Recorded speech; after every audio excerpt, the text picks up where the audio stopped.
નમસ્કાર મિત્રો, આપણે એક ખેડૂત પાસે મળવા આવ્યા છે અહીંયા, અને એમને ડુંગળીનું વાવેતર કરેલું છે અને આપણી કંપનીનું જે ખાતર યુમિક ભૂમિધન એને વાપરેલું છે. એટલે આપણે ખેડૂત સાથે ચર્ચા કરીશું કે એને આ ખેડૂત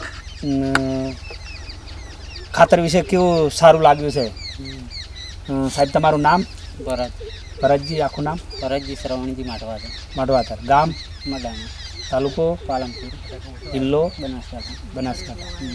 હા, હવે એની અંદરમાં તમે ખાતર કેટલા વર્ષથી વાપરો છો?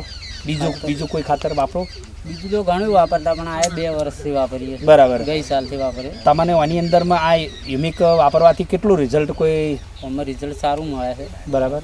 પહેલાં ડુંગળીમાં નાખ્યું હતું, એનું ગઈ સાલે રિઝલ્ટ સારું હતું. આ સાલે નાખ્યું, ડુંગળી પીળી પડતી હતી. બરાબર. આ સાલ આ યુમિક નાખવાથી રિઝલ્ટ સારું મળ્યું.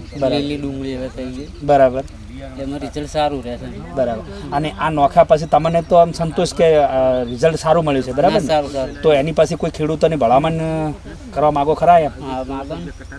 બાજુમાં 2-4 જણા બીજા છે, એમને યુમિક નખાવ્યું, એમને રિઝલ્ટ પણ સારું છે. બરાબર. બટાકામાં નાખ્યું છે. બાજુવાળા અમારા કાકા છે, એમને નાખ્યું, એમને રિઝલ્ટ સારું છે. બરાબર. કેટલાને આપ્યું એટલાને રિઝલ્ટ સારું જ છે. સામેથી લેવા આવે છે, તમને યુમિક લઈ આપો. બરાબર. તો સારું, ખૂબ ખૂબ આભાર તમારો. ડુંગળી વિશે તમે યુમિકનું આપણને વાત કરી છે. નમસ્કાર.